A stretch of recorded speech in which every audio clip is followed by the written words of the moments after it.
She married a disabled man. But what happened on their wedding night changed everything. The ballroom shimmered in golden light as guests rose to their feet, their applause rolling like thunder across the hall. Every pillar was draped in flowers. Laughter echoed between crystal chandeliers, and joy danced in every corner. At the center of it all stood Vanessa Grant, radiant in white lace, her smile brighter than anything she'd ever worn. Across from her, seated in a sleek black wheelchair, was Daniel Walker, 33. His eyes locked on hers like she was the only person in existence that Vanessa's fingers trembled slightly as she slid the ring onto his hand, not out of fear, but from the overwhelming tide of emotion rising inside her. They stood there for a moment, motionless, their world narrowing to just the two of them. Because this wasn't a fairy tale wedding. It was a miracle born from pain, sacrifice, and a moment that should have ended in tragedy. Exactly 1 year earlier, the sky had cracked open with thunder as heavy rain pelted the city. Vanessa, soaked and exhausted after a late shift at the diner, clutched her bag and dashed across a dim street. Her umbrella had flown into traffic, and she was too tired to care. The crosswalk flashed red. She stepped forward. She never saw the truck, but someone else did. Daniel, a stranger back then, was walking home from his job at a local community center. He saw the headlights. He heard the roar. And without hesitation, he ran. Vanessa was mid-step when something slammed into her, hurling her out of harm's way. She hit the pavement, bruised but alive. The truck screeched. Metal crunched. Daniel's body struck the hood and collapsed onto the wet asphalt. Blood flowed from his leg as he lay still in the rain. Vanessa crawled to him, sobbing, shaking. Why? Why would you do that? Through clenched teeth and shallow gasps, he whispered, "Can't let something happen to someone worth saving." She never left his side after that. Day after day in the hospital, she sat by him. She brought books, movies, laughter, comfort. She learned he had once been a track athlete, now working as a youth counselor. He lived alone. He never asked for help, but always offered it. The injury had damaged his spine, and he would never walk again. But Vanessa didn't care. She learned how to help without pity. She made fun of his old sneakers. He joked about how bossy she was. Their friendship grew, then love. Then came the proposal that shocked everyone. "Are you sure this isn't just guilt? You're too young to take on that responsibility." But Vanessa never wavered because they didn't understand. Daniel hadn't just saved her life, he gave it purpose. He saved her again and again from loneliness, from aimlessness, from a version of herself that felt lost.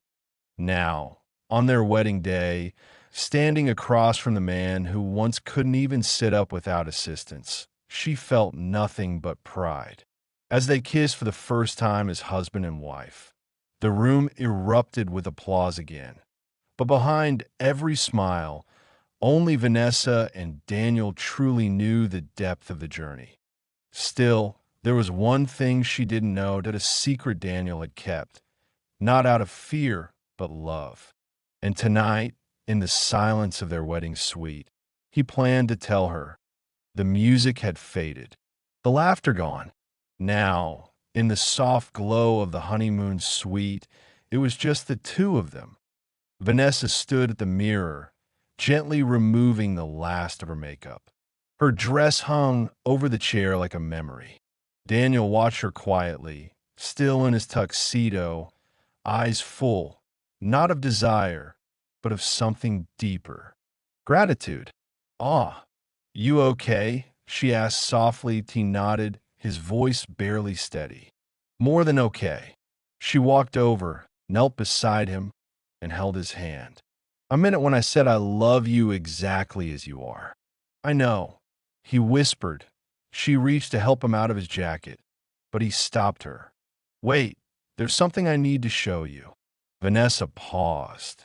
Daniel reached down and pulled out a small black folder. Inside, medical documents, scans, progress charts. Vanessa flipped through them, frowning. Rehabilitation, spinal therapy. I wasn't supposed to hope, he said quietly. But after you said yes, when you loved me without expecting anything, I decided to try. Try what? Daniel didn't answer. He placed his hands on the armrests and slowly, shakily, pushed himself up. Vanessa gasped. His legs trembled. His body wobbled. But he stood, imperfect, unsteady, but standing. She stumbled backward, hands over her mouth, eyes wide with tears. How? For months I've been working in secret, he said. I didn't want our love to be about hope or recovery. I needed to know you'd love me even if nothing changed. He smiled through tears. And now I know. Vanessa rushed to him, arms wrapping around him tight. You don't have to prove anything to me. I know, he whispered, but I wanted to give you this moment, to stand beside you like you've stood beside me. They held each other, tears spilling freely. In that embrace, they were no longer patient and caregiver, savior and survivor. Just two hearts that had chosen each other. I married the man who saved my life, she whispered. And tonight, he saved it again. Later, Daniel returned to his chair, exhausted but smiling. Vanessa tucked the therapy reports into a drawer. Does this change anything? He asked gently. She shook her head. No, it just makes our story better. And so, they lay together, not defined by what was lost or what was regained, but by the kind of love that endures. A love that carries. A love that stands, even when legs do not. And as their fingers intertwined under the sheets, Vanessa whispered her final vow. Whether you walk, roll, or fly, I'll be beside you always.